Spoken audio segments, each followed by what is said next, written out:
pleased to have him here as we take note of the 50th anniversary of Israel. Welcome. Thank you very much. Welcome back, I should say. What should we be thinking as your nation celebrates this 50th anniversary?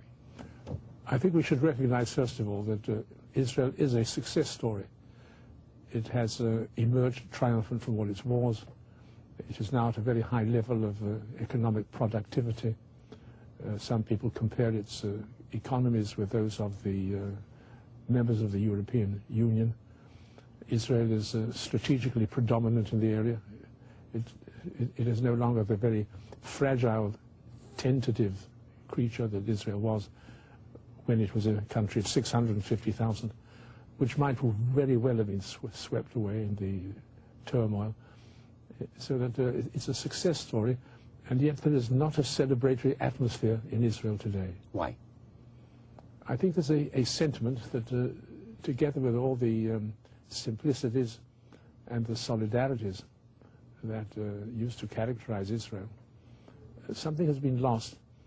A certain generosity of spirit seems to have abandoned us, and relationships now in Israel are less, I would say, cordial, less fraternal than they once were.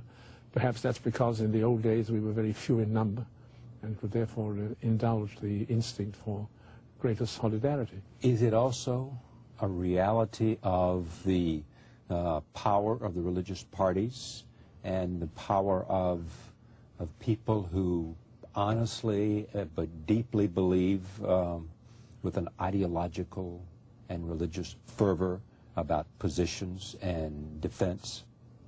There is certainly a much more rigorous ideological sentiment in Israel today than there used to be. And the religious parties have taken to themselves the sort of arrogance which is the characteristic of most religions when they're expressed in their extreme forms. And there are those in the religious parties who believe that they are animated and inspired by faith and therefore not by reason. And once you eliminate reason from your calculations, you're left in a kind of a vacuum where it is not easy for people to get together and to harmonize their action. What do you remember most? What are the great moments for you that either you participated in or you were observant of? Well, of course, I'll never forget the struggle for Israel's liberation, liberation for its sovereignty. I shall never forget the very, very dramatic moment when, with these hands, I raised Israel's flag on the flagpole, knowing that in that very moment, the status of the Jewish people in history was irrevocably and irreversibly changed. I remember the position after the Six-Day War, when Israel emerged in such triumph and in such splendor of military performance that the world was almost stunned by the effects of its sudden, swift recuperation. And now, of course, I remember the battle for peace, which for me has always been the central issue, because Israel in the long run, and I specify in the long run, cannot hope to live in total alienation from the neighboring world. And I wish that I could report now today that there is a greater chance of a peaceful settlement than there was, let's say, a year ago. But you can't. I can't say that now because I do not believe that opportunities have been seized, and there's especially one mistake which I believe has been made. The mistake was this: Israel has always had need of sponsors. Social history describes the constant expansion of the idea of community from family to tribe, and from tribe to village, and from village to nation, and from nation. And somehow it's got stuck at the national level. That's one thing that has happened. Two, and in Israel itself. The second thing that has happened is that although Israel is successful in every material sense, we may have lost.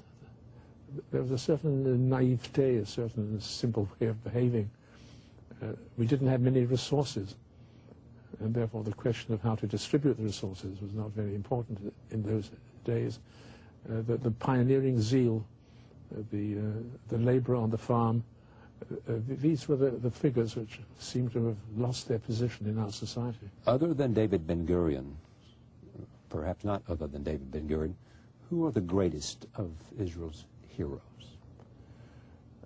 I think you have to take two people who stand out head and shoulders above others.